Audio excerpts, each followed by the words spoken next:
Welcome back to Nightly Nonsense, where we make some sense out of nonsense. Challenged you last night for some blackline Christianity. Man, I can't wait for some of the responses from that. I hope that you did it. I hope you're doing it. I hope it becomes a practice in your home. Once a week, Tuesday night, blackline Christianity would be fantastic, right? Those kind of things would be fun to do. Implement these things so that you can communicate better as a family in your workplace. If you got a small group, right, implement it. It's a great way to start out the small group. Get people talking, right? But it's a simple way to get people to be challenged, right? Challenge. What do you think about this? Tell us what you think about this. And then don't come in with a condemning mindset, right? People have to think the way you think or the bad. Now use it as an opportunity to open up the lines of communication. I could talk a whole nother night about it. I'm super excited about it. I love the activity. But we got other things to talk about. Listen, sometimes, right, we think about discipline. We think about conviction, right? And we're always thinking about it on the flip side, on the bad side, right? You're like, oh God, I wanted to do this, but I got convicted not to do this, right? Sometimes godly conviction comes in the form of affirming what people are doing, right? Sometimes there are people that just seem like they're in nonsense world, right? Nonsensical world, right? That's where they're living, right? They're just doing things that don't make sense to the rest of us. Now, before you question about that, I want you to think about what Jesus was accused of over and over and over, doing nonsensical things, right? He was bringing teaching in that said, you've heard this, but I say this. You've done this, but I say this. Right? Constantly challenging people to think differently. One of the things that we depend on the Holy Spirit for is, hey, convict me as to whether or not this is right, or is this okay? There are a lot of things that I deem not okay that God might say, yeah, this is of me. Sometimes conviction, right, would have to say, like, I want to say this is wrong, but God said it's right. God said it's okay. God said he's asked this person to do this, right? I mean, think about that every time people miss out on church or they miss out on small groups or whatever it is, right? My conviction says you never miss. But sometimes God would ask people to miss. Heaven forbid he would ask them to go to a different church. He would ask them to go to a different place. Sometimes he would make somebody stand up. He would ask them, stand up and say this. Cause a little turmoil, cause a little friction, cause a little bit of, hey, choose this day.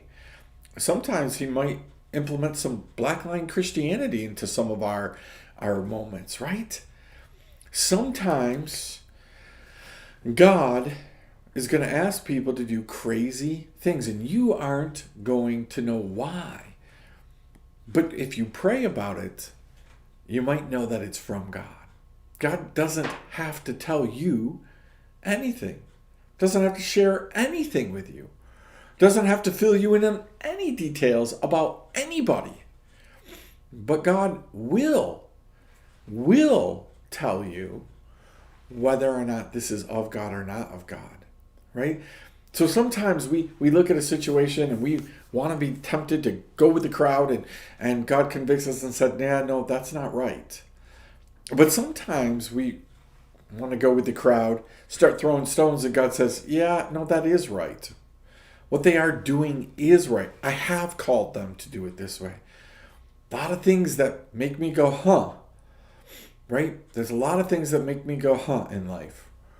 But the Holy Spirit can help make some sense out of the nonsense all around us. Sometimes by us asking, hey, God, is this just simply of you? I don't understand it.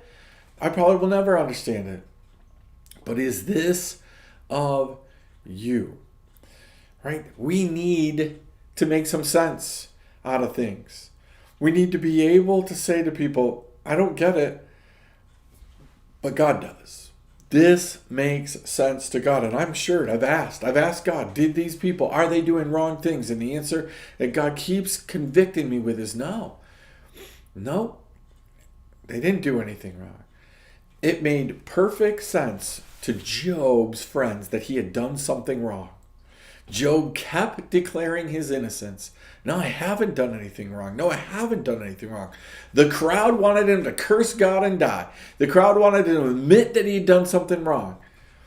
You know, the enemy, he wants you to admit that you're doing something wrong when you're not. It's not just that he can accuse you, right, when you've done something wrong, but he wants to be able to accuse you when you've done nothing wrong, but you take ownership for something that you haven't done. Right? That makes you a liar. If you admit that you've done something that you haven't done, now you've lied, trying to protect yourself. Right? So look around you. Instead of just declaring things, instead of just jumping on this boat or this boat, think it through. Ask God, right? Ask God for some conviction that will tell you, is this right or is this wrong? Right? Chew on that for a little bit. We'll see you next time. Nightly Nonsense.